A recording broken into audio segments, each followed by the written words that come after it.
Бонжур, дороженькие, с вами Янка Алка, синее настроение, обзоривание сегодня коньяк Мартель. Быстро открываем и потом перейдем, наливаем и потом перейдем к обзору непосредственно. У нас есть термоколпачок, термоусадка, обычная пластиковая. Сейчас мы ее... Должна была аккуратно сниматься, но... Пошла.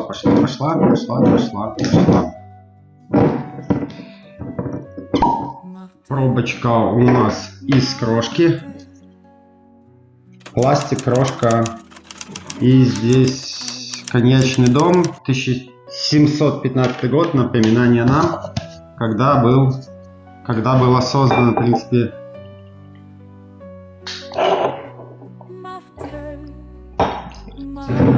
Итак, имеем коньяк Мартель ВС, 2-3 года выдержки.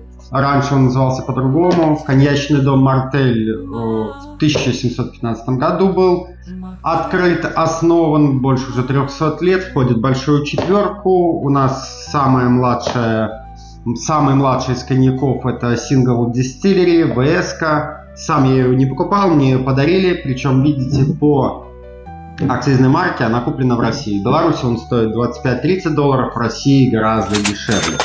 Так, коробочка простая, элегантная, синий, белый, золотой цвет. Принадлежит Мартель в данный момент всем известный Pernod Ricard, компании французской, алкогольному дистрибьютору.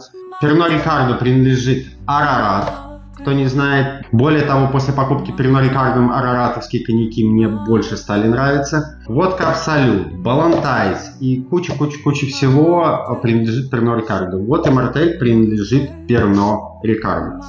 Итак, у нас российская контр-этикетка, то есть налепочка.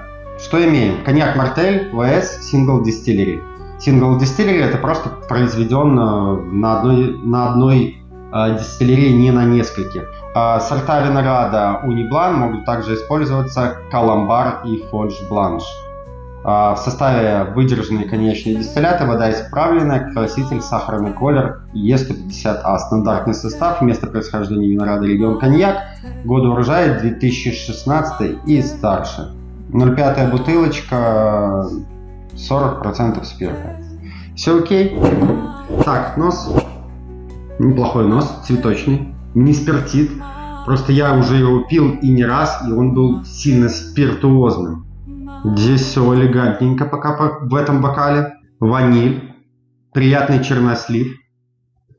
Капелька спиртуозности есть, но не сильно отсюда. Так, не делайте так, нос не засовываем. Отсюда спиртуозность валит. Здесь спиртуозно, но более насыщенные цветочки. Изюм, чернослив, ваниль, сильная ваниль. Слышен вот французский дух этот, цветочный, сладкий. По цвету обычный крашеный дистиллят. Ножки быстро стекают. Корона присутствует, но ножки быстро стекают.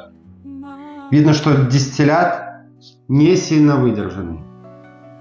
И обратно же в составе нет сахара. Возможно, в этом бокале, кстати, может быть поинтереснее. Вот, пошли ножки. Узенькие, но что мы хотим от ВС-ки? Что мы хотим от ВС-ки? Так, еще мне интересно. Мне казалось, что он намного более спиртуозный. А вот нет. Так, дату розлива бы мне увидеть. 2021.02.16. Обращайте внимание, вот здесь внизу бутылочки, внизу на стекле пробита дата розлива 2021 год 02.16.03.32D. В общем, я думал, что я буду это хаять за спиртуозность, но нет, в носу спиртуозности нет. Более того, узнаваемый французский профиль, абсолютно белые цветы, изюмчик, сладость, приятная свежесть. Спиртуозности сильно нет. Класс. Все ВС-ки позиционируются как коктейльные варианты, и даже производитель не рекомендует их пить в чистом виде. Но мы пьем. Пробуем. Довольно сладкий. Чуть-чуть есть спиртуозности. Вот дальше уже, когда на гортань попадает, в начале спиртуозности нету. Сладенький, приятный, послевкусие очень слабое, то есть финиш просто улетает, практически ничего не оставляя. Давайте отсюда попробуем. Отсюда более спиртуозно. Более спиртуозно, даже я бы сказал сильно спиртуозно. За спиртом практически ничего не слышишь. Обратно же послевкусие никакое. Чуть-чуть есть какой-то белого винограда и опадает все в спирт, который обжигает вам здесь гортань. Довольно жестковат, я бы сказал. Если пить, то из дегустационного бокала, из вот такого бокала я бы не рекомендовал его пить. Вот дегустационный бокал, он дает и в носу меньше спиртуозности. Ну, кстати, аромат вот этот больше раскрывает. В общем, в идеале нюхаем здесь, но издалека. Да, а пьем отсюда. Да, сладенько. Почему-то я не знаю, как он раскрывается, как он попадает в рот, но отсюда он менее спиртуозный, хотя спиртуозный. Приятный, я бы даже назвал его даже столовым. То есть вечером у камина его не посмакуешь, потому что послевкусие никакое, наслаждаться здесь нечем. Это просто бренди, просто коньячок такой под шашлычок. Стоит ли он $25? Я думаю, нет. То есть в идеале есть Red Barrels от Мартеля VSOP-шки, они намного интереснее, стоят всего лишь на $10 дороже, если мне сказали, будешь Мартель? Кстати, я хотел сделать обзор и сделаю обзор на Мартель VSOP. Лучше доплатить не за $25-30 взять VS-ку, а взять VSOP. Там гораздо интереснее коньяк, он более выдержан, более интересный послевкусие и по вкусу и менее спиртуозный, хотя тоже Мартель, по-моему, по моей памяти, один из самых спиртуозных VSOP-шек среди французской большой четверки. Выводы.